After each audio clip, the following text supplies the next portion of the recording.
जय हिंद, नमस्कार। क्या रिव्यू कर आपका बहुत बहुत स्वागत है। Class 12th chemistry chapter number 3 रासायनिक बल गतिकी। रासायनिक बल गतिकी में हमने कल बहुत से टॉपिक खत्म किए थे।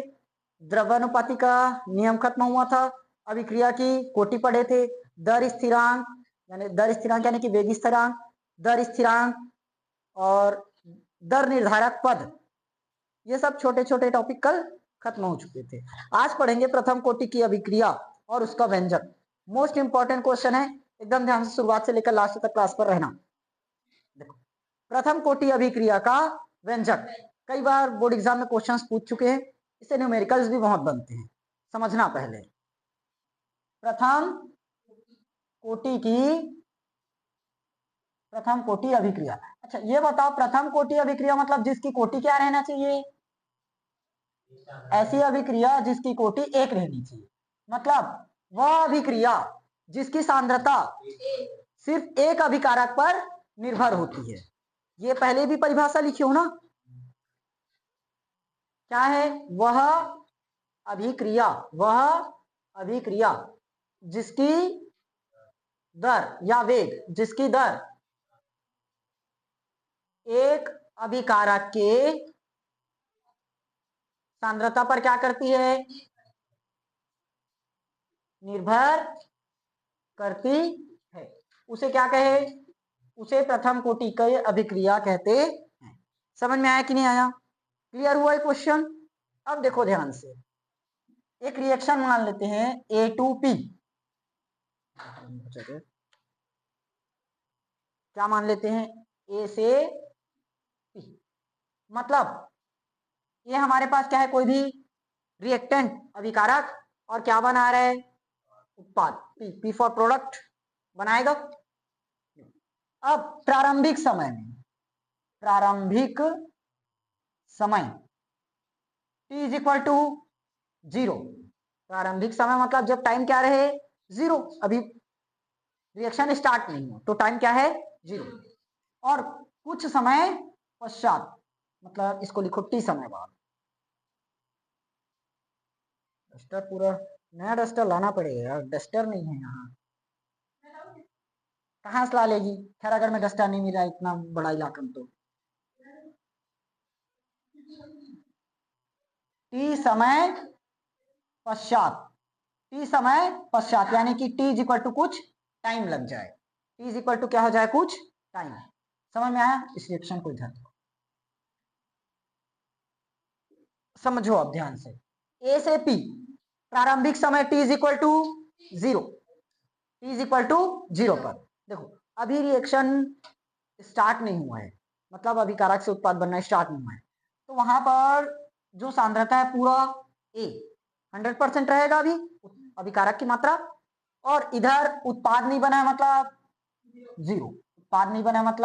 0 होगा। कुछ समय बाद बताओ ये सांद्रता A ही रहेगा क्या? वो घट जाएगा, घट कर क्या हो जाएगा? A माइनस एक्स, घट गया। और लास्ट में क्या होगा? पूरा का पूरा उत्पाद बन जाएगा X। समझ में आया? पिछले साल की क्लास याद होगी तो मुर्गी और टंगड़ी वाला क्लास याद है, उसी में बताया था। तुम लोगों को भी तो पढ़ाया था स्कूल में, साम्यावस्था में पढ़ाया था, याद है? इक्विलिब्रियम में इस तरह से कुछ आया था, वही क्लास है, सेम जाएगा अभी। कुछ समय मतलब T इज इक्वल टू 0 पर जब रिएक्शन स्टार्ट नहीं हुआ तो वहां पर जो अभिकारक की मात्रा है पूरा रहेगा 100%, इसीलिए A हुआ। और उत्पाद बना है क्या? अभी उत्पाद बना नहीं है इसलिए 0 होगा। कुछ समय बाद A से घटकर क्या हो गया? A माइनस एक्स, मतलब जैसे जैसे उत्पाद बनते जाएगा अभिकारक हटते जाएगा, A माइनस एक्स, और लास्ट में पूरा उत्पाद बन गया इसलिए क्या लिख दिए? एक्स। समझ में आया? अब देखो हमने दो नियम पढ़ा, एक दर नियम या वेग नियम ना, मतलब द्रव्यानुपाती के नियम से R प्रोपोर्शनल A होता है क्या? R प्रोपोर्शनल रहेगा। तो R इज इक्वल टू क्या मानते हैं? के ए। अच्छा यहां पर पावर में कुछ नहीं है, मतलब क्योंकि अभिक्रिया की कोटि क्या है? एक। देखो अभिक्रिया की कोटि क्या होगी? दर का ये समीकरण दे दिया ना, दर समीकरण दे दिया मतलब कोटि बताना संभव है कि नहीं है, और दर समीकरण नहीं दिया रहता तो नहीं। तो यहाँ दर समीकरण दिया, इसकी पावर में कितना है? 1, तो कोटि कितना है? 1। समझ में आया? इसको मान लेते क्वेश्चन नंबर। क्लियर? अब बल गति की नियम भी पढ़ रखे हैं, बल गति की नियम से क्या होगा? R is equal to D X divided by D T, R is equal to D X divided by D T होगा। आर मतलब दर, अभी कारक वाले हो, आर मतलब दर या वेग, समय, सांद्रता बटे समय, डीएक्स मतलब सांद्रता और टी का मतलब समय, सांद्रता बटे समय। समझ में आया यहां तक? इसको मान लेते क्वेश्चन नंबर। देखो समीकरण 1 और 2 का लेफ्ट साइड तो बराबर दिख रहा है, साफ है राइट साइड भी क्या होना चाहिए? बराबर। तो k इंटू क्या हुआ? अच्छा यहाँ एक चीज और छूट गया है, जैसे देखो r is equal to K का, a का मान क्या हो जाएगा? a माइनस एक्स, a का मान क्या होगा? a minus x. इसको मानो क्वेश्चन नंबर। आखिर यहाँ पर भी और करना ही पड़ेगा, उससे अच्छा यही बदल दो। क्या है? के a माइनस आया बराबर में डी एक्स डिवाइडेड बाय, समझ में आया कि नहीं आया? पहला आर प्रोपोर्शनली, आर बराबर क्या हो जाएगा? K into A, R is equal to K का के, ए की जगह क्या रखे? A minus X. समीकरण 1 निकला। समीकरण 2 बल गति के नियम से जानते हैं, आर इज इक्वल टू क्या होगा? D X divided by D T, तो डी एक्स बटे डी टी हुआ। आया? दोनों समीकरण का लेफ्ट साइड बराबर है तो राइट भी बराबर होगा, तो ये आया। क्लियर यहां तक? अब देखो के का डी टी इधर आएगा तो इंटू हो जाएगा क्या? डी, और ए माइनस एक्स डिवाइड में जाएगा तो 1 अपॉन ए माइनस, और इंटू में डी। समझ में आया कैसे हुआ? देखो इधर क्या गया? के इंटू डी टी, के इंटू डी टी, तो क्या बन गया? के इंटू डी टी इंटू ए माइनस एक्स आया। अब हमें ए माइनस एक्स को भी हटाना है, तो ए माइनस एक्स इधर गया तो बटे में आ जाएगा डी एक्स बटे ए माइनस एक्स, तो डी एक्स बटे ए माइनस एक्स, एक्स वाले को एक तरफ कर दिया। समझ में आया? अब क्या कर देंगे? समाकलन, समाकलन करने के इंटू डी टी 1 अपॉन ए माइनस इंटू आएगा। देखो के कांस्टेंट है, बाहर आ जाएगा के, अंदर में क्या बचा? बराबर, इसको अभी वहीं रखो 1 अपॉन ए माइनस एक्स इंटू होगा। देखो के का dt का समाकलन t, और प्लस में कांस्टेंट लगता है समाकलन में नियतांक c। समझ में आया? जब भी समाकलन आता है कांस्टेंट लगाते हो c। ये क्या बन जाएगा? Formula minus log a minus x, 1 upon A minus x का समाकलन होता है minus log a minus x, होता नहीं है, लाना पड़ता है। देखो मैथ्स वाले ध्यान समझे होंगे, 11th के फिजिक्स में भी मैं समझाया था। यहाँ प्रतिस्थापन विधि लग जाता है समाकलन का, बताना नहीं पड़ेगा पेपर में, सिर्फ समझा रहा हूं ये आया कहां से है। ठीक, लाए क्या है? Minus log a minus x. Log x का अवकलन जानते हो? 1 अपॉन एक्स, तो 1 अपॉन एक्स का समाकलन लॉग एक्स। अरे दिमाग वाले हो, लॉग एक्स का अवकलन जब 1 अपॉन एक्स है तो 1 अपॉन एक्स का समाकलन लॉग एक्स होगा, अपोजिट। देखो यहाँ a माइनस एक्स है, जब भी इस तरीके का कंडीशन मिलता है हम पहले अवकलन करते हैं तब समाकलन करते हैं। ये समाकलन में पढ़ोगे चैप्टर नंबर 7 में, 11th के फिजिक्स में पढ़कर आए हो चैप्टर नंबर 2 में, खैर ध्यान नहीं दिए थे वहां पर उतना ज्यादा। a माइनस एक्स बराबर था t, a माइनस एक्स बराबर क्या है? t हमने मान लिया, क्या मान दिए? t, तो इसका अवकलन करोगे क्या होगा? 0 माइनस एक्स का क्या हो जाएगा? एक्स का अवकलन 1, और x के सापेक्ष अवकलन कर रहे हो लेकिन t का हो रहा है इसलिए क्या होगा? dt बाय dx होगा। समझ में आया? x के सापेक्ष अवकलन हो रहा है लेकिन t का कर रहे हैं इसीलिए क्या होगा? dt बटे dx। अब dx इधर आएगा तो क्या बन गया? माइनस में dx बराबर में क्या बचा? तो अगर मुझे dx का मान चाहिए क्या होगा? Minus dt। समझ में आया? अब देखो यहां समाकलन है 1/a माइनस एक्स की जगह क्या रखोगे? अब पीटूंगा मैं, a माइनस एक्स की जगह t और dx की जगह माइनस dt होगा, माइनस dt। अब माइनस है तो माइनस 1/t का समाकलन log t, log t, और t का मान क्या रखा है? a minus x. देखो निकल कर आया कि नहीं आया? ये पूरा प्रॉपर मैथ्स में है, पिछले साल खैर फिजिक्स में भी पढ़े थे बट वहां ध्यान नहीं दिए हो। ये समझ में आया क्यों आया? अब उतना ज्यादा लंबा चौड़ा याद करने की कोई जरूरत नहीं है, सीधा एक लाइन में याद रख लो, माइनस बाहर आ जाएगा और लॉग ए माइनस एक्स बन जाएगा। समझ में आया? फॉर्मूला समझ कर ही ऐसे याद कर लो, और मैथ्स वालों को पूरा समझना पड़ेगा क्योंकि सामने समझोगे। ठीक है? अरे इसको कहा है, इसको नहीं लिखना पड़ता। अभी मैं चैप्टर नंबर 7 में पूरा ऐसे 15-20 क्वेश्चंस लिखवाऊंगा, उसको नोट कर लेना। हम लिख लेते हैं, घर में जाना 11th का फिजिक्स बुक उठाना, वहां बहुत सारे क्वेश्चंस मिल जाएंगे। देखो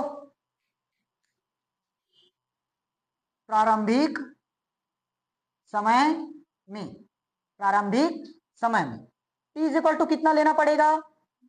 0, क्योंकि शुरुआत नहीं हुआ है तो t इज इक्वल टू क्या रहेगा? 0। बताओ x, x मतलब उत्पाद है, कोई उत्पाद बना रहेगा क्या?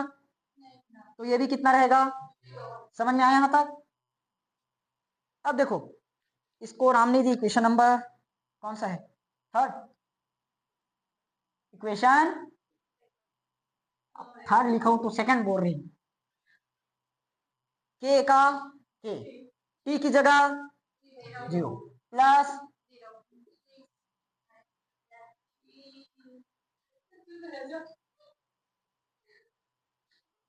घोर कलयुग है, बता रहा हूं, घोर कलयुग, घोर कलयुग, धरती पलटने वाला है। लॉग ए माइनस एक्स की जगह 0। देखो समय जब 0 है तो वहां पर उत्पाद अभी बना नहीं है, उत्पाद क्या माने हुआ एक्स, तो एक्स क्या होगा? 0। समझ में आया? तो के ये तो पूरा 0 हो गया, क्या क्या बचा? सिर्फ सी बराबर में माइनस लॉग ए। ये मैं डायरेक्ट निकालता, लेकिन अब क्या करें, बुद्धि थोड़ा सा हम लोगों का कम है तो पूरा निकालना पड़ता है एक एक लाइन, नहीं तो यहाँ पता कर जाते हैं। हाँ ये 0 और ये 0, तो सी बचा इधर और इधर माइनस लॉग ए बचा। नहीं नहीं बचे, नहीं पता, कुछ नहीं होगा, कुछ नहीं होगा, इसको काट दो, कुछ नहीं होगा, पूरा फुल नंबर मिलेगा, फुल नंबर मिलेगा, कोई नंबर नहीं काटेंगे। जस्ट ये समझ में आया? अब देखो समीकरण 3 में वापिस मान पुट करो, समीकरण 3 में देखो के टी का के टी, अब 0 मत रख देना, प्लस सी का मान क्या निकला? Minus log c. अब ऐसे नहीं बताना पड़ेगा ना, प्लस है तो प्लस लिखो बस। ये आया? अरे लिख रहा था, बताऊंगा करके आया तो आधा छोड़ दिया। चलो हाँ, माइनस का माइनस और लॉग ए माइनस एक्स। अब देखो यहाँ पर फिर से दिमाग की जरूरत पड़ेगी। हाँ देखो के टी का के टी माइनस लॉग इधर गया तो लॉग ए, और माइनस में लॉग ए माइनस एक्स आया। अब फॉर्मूला पता है? नहीं पता है। Log a log x minus log y बनता है लॉग एक्स डिवाइडेड बाय, पता है ये? हाँ किसका मान चाहिए? Log a divided by a minus x होगा। समझ में आया? नहीं आया? हाँ तो कोई बात नहीं। किसका मान चाहिए? के का, के फॉर कांस्टेंट, के फॉर कांस्टेंट नहीं होता, सी फॉर कांस्टेंट होता है, के फॉर स्थिरांक बोल लो। 1/टी for tiger log a divided by a minus x. समझ में आया? अब देखो कुछ नहीं है, मतलब यहाँ पर बेस कौन सा है? ई बेस रहता है। अब लॉग ई बेस को अगर मुझे कन्वर्ट करना है लॉग 10 बेस में, तो क्या बनेगा बताओ? लॉग ई बेस लॉग 10 बेस में कैसे कन्वर्ट होगा? ओ दे रही हूँ, बताओ बताओ। पूरा दे दियो बोलता हूँ मैं, तुम लोग वाकई में राक्षसी हो। सच बोल रहा हूँ। ओ देवा हो, तुम लोग बता। 2.303 तब होता है log 10 बेस में कन्वर्ट।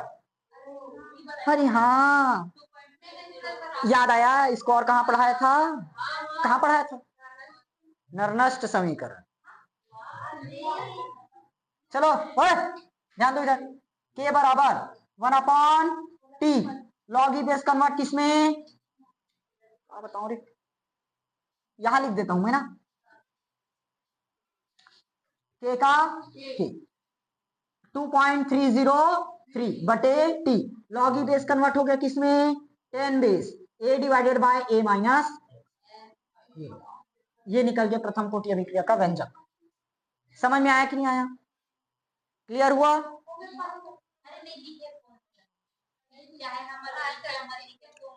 कोनो डाउट, समझ में आया कि नहीं आया, हाँ तो छोड़ दो, समझ नहीं आया तो छोड़ दो। देखो प्रथम कोटि अभिक्रिया किसे कहते हैं, वह अभिक्रिया जिसकी दर अभिकारक के सांद्रता पर निर्भर करती है, लेकिन एक अभिकारक की सांद्रता पर, वो होगी प्रथम कोटि, दो अभिकारक पर निर्भर करेगा मतलब द्वितीय कोटि, तीन अभिकारक पर निर्भर करेगा मतलब तृतीय कोटि। तो देखो हमने एक रिएक्शन मान लिया A टू P, प्रारंभिक समय में T इक्वल टू 0, T समय बाद मतलब कुछ समय के पश्चात ये क्या होगा, टोटल अभिकारक हमारे पास A है, उत्पाद बना है क्या, इसलिए 0, क्योंकि जब समय 0 है, अभी रिएक्शन स्टार्ट नहीं हुआ, तो वहां पर अभिकारक की मात्रा A, अभिकारक की मात्रा A और उत्पाद की मात्रा 0। अब कुछ समय बाद जब अभिकारक से उत्पाद बनना स्टार्ट हो जाएगा, तो A है, X मतलब उत्पाद बनते जा रहा है, तो उसको हटाते चले, घटते गया, तो लास्ट में क्या होगा, पूरा का पूरा उत्पाद बन गया X। समझ में आया।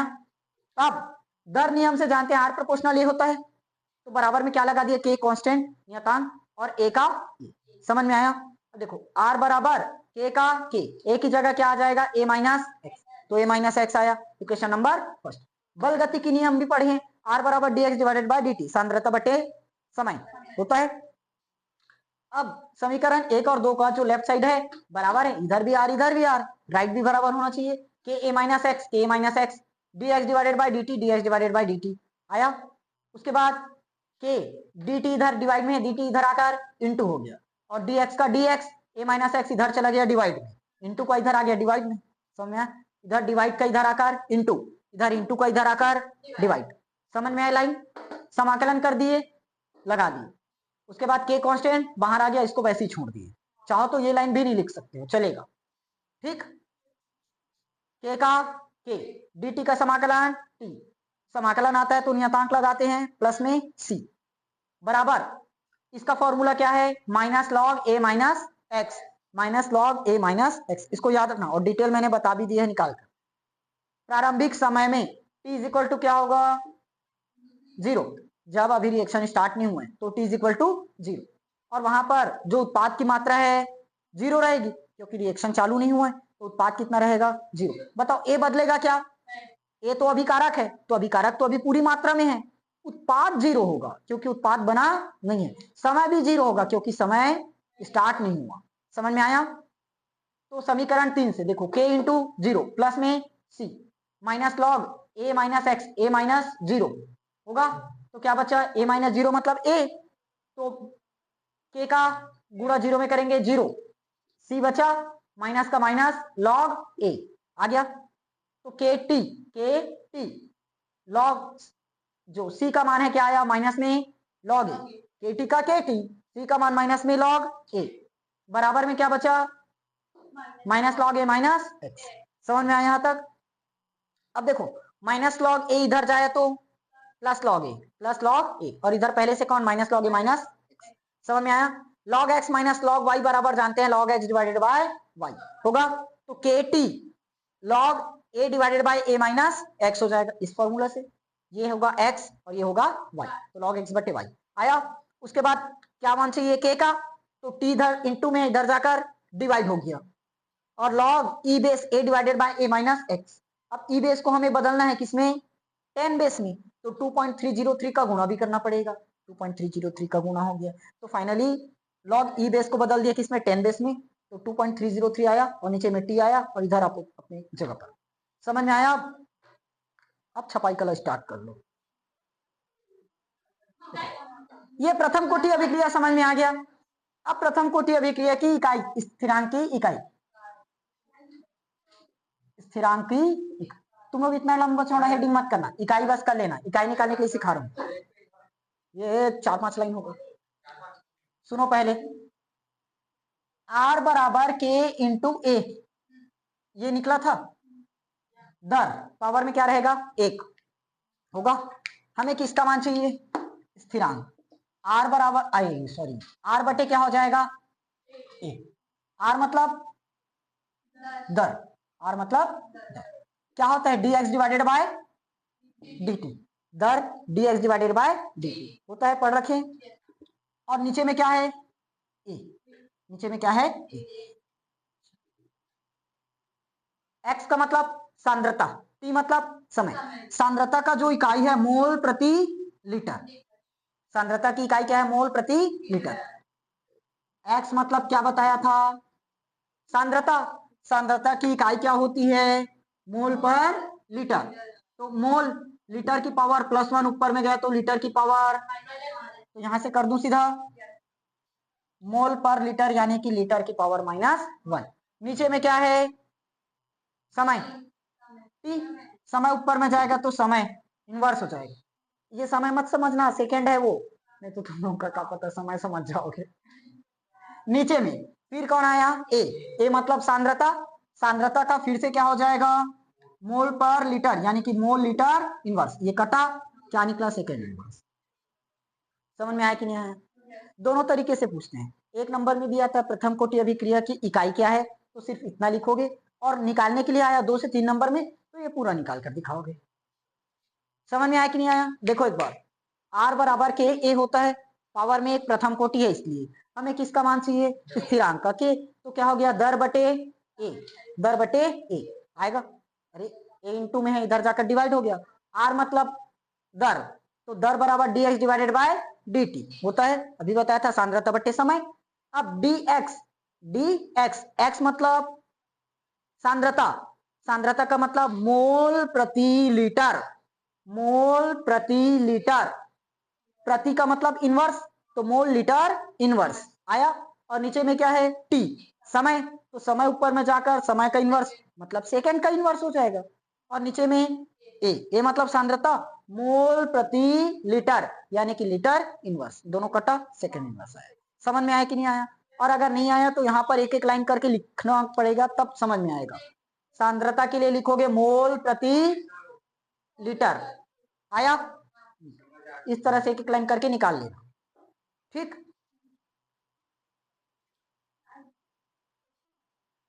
मिटार दें, उधर एक और व्यंजक समझाता हूं, सुनो। अर्धायुकाल, अर्धायुकाल, अर्ध आयुकाल, काल का मतलब समय, काल का मतलब समय, आयु मतलब उम्र, आयु ही होगा। अर्ध मतलब आधा, मतलब आधा समय, तो वह समय जिसमें अभिक्रिया घट कर क्या हो जाए, आधी हो जाए। अभिक्रिया ये तो जानते हैं, ए से बन जाता है टोटल x बनता है। तो अब अर्धायुकाल, बीच का पद ज्ञात करना है। टोटल ए से क्या बन गया, x, तो बीच में क्या आएगा, a/2, सांद्रता आधी रह गई, तो आधा उत्पाद भी तो बन पाएगा। सांद्रता ए था, घट कर क्या हो गया, आधा, आधा समय में आधा ही कंप्लीट होगा। मान लो टोटल हमारे पास 10 है, 10 तो ये घट जाएगा तो कितना होगा, 5 मिनट, 5 ही होगा। समझ में आया। वैसे देखो, x a से क्या बनता है, x अभिकारक से उत्पाद, अभिकारक घट गया, आधा हो गया, कब, समय आधा हो गया तब, अभिकारक भी घट कर क्या हो गया, आधा, तो उत्पाद भी क्या होगा, आधा कंप्लीट होगा। समझ में आया। अर्धायुकाल का मतलब क्या पता चला, वह समय जिसमें, बताओ, अभिकारक, अभिकारक की सांद्रता ना, सांद्रता क्या हो जाती है, आधी हो जाती। कम में क्यों, आधी, कम में 50%, 60%, 70% ये भी आएगा, आधी हो जाती। या ऐसे भी लिख सकते हैं, वह समय जिसमें अभिक्रिया आधी पूर्ण होती है, ये भी तो है। वह समय जिसमें अभिक्रिया क्या होती है, आधी पूर्ण होती है, जिसमें अभिक्रिया क्या होती है, आधी पूर्ण। दोनों में से कोई भी परिभाषा लिखो, दोनों का दोनों सही है। समझ में आया कि नहीं आया? क्लियर हुआ? अच्छा, क्लियर। अब देखो, अर्थात पता चलना चाहिए क्या क्या हुआ है। क्या हुआ, क्या हुआ? अभिकारक की सांद्रता क्या हो गई, आधी। ये बताओ, अभिकारक की सांद्रता प्रारंभिक मात्रा क्या थी? प्रारंभिक सांद्रता क्या था? प्रारंभिक सांद्रता ए। प्रारंभिक सांद्रता क्या था? ए। ये पूरा था। अब अभिकृत मात्रा क्या होगा? अभिकृत मात्रा जो बन रहा है x, तो ये क्या होगा, a/2। समझ में आया? x मतलब क्या होगा, अभिकृत मतलब उत्पाद बन रहा है, उत्पाद बन रहा है उसको क्या बोलते हो, x। तो जो अभिकारक घटकर आधा होगा तभी तो उत्पाद बन पाएगा। क्या आया? शेष मात्रा, शेष मात्रा क्या था, a माइनस एक्स। तुम लोग फिर से लिखना बैठ गए, a माइनस एक्स। तो a माइनस a/2 क्या निकलेगा, a/। समझ में आया? देखो, शुरुआत में मात्रा कितना था, तुम लोग लिखते रहते इसलिए मेरा दिमाग ना वैसे ऑलरेडी घट जाता है, कंफ्यूज हो जाता है पूरा। प्रारंभिक सांद्रता a, अभिकृत मात्रा क्या हो जाएगा, a/2, मतलब उत्पाद बन गया a/2। तो बचा कितना होगा, a/2। तभी तो पूरा मिलाकर क्या बनेगा, समझ में आया? a/2 घट गया और a/2 बन गया। समझ में आया? शुरुआत में टोटल कितना है, a, बना कितना, a/2, तो घटा कितना होगा, तभी तो टोटल a है। समझ में आया?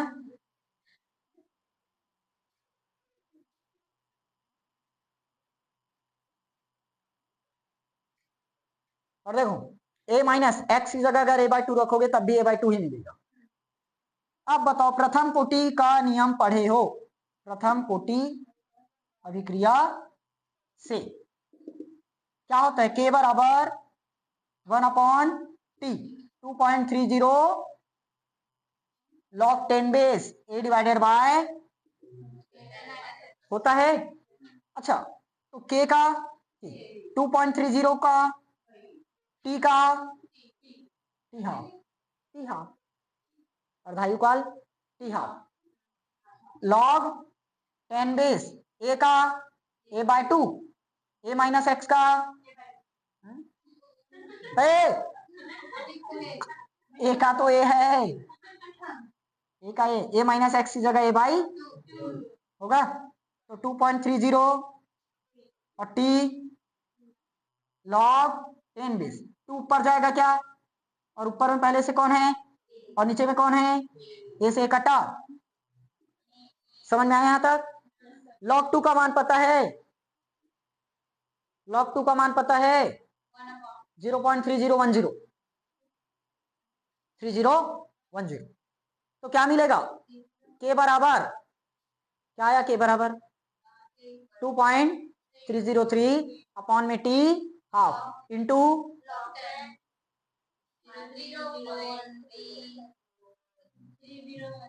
आया,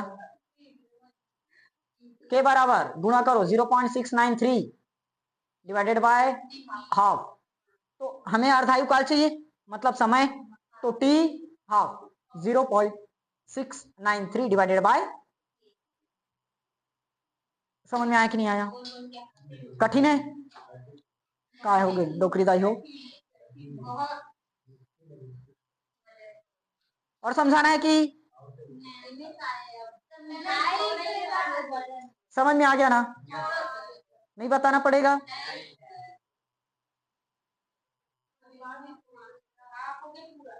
हाँ, खत्म। ये कल पढ़ेंगे शून्य कोटि का अभिक्रिया।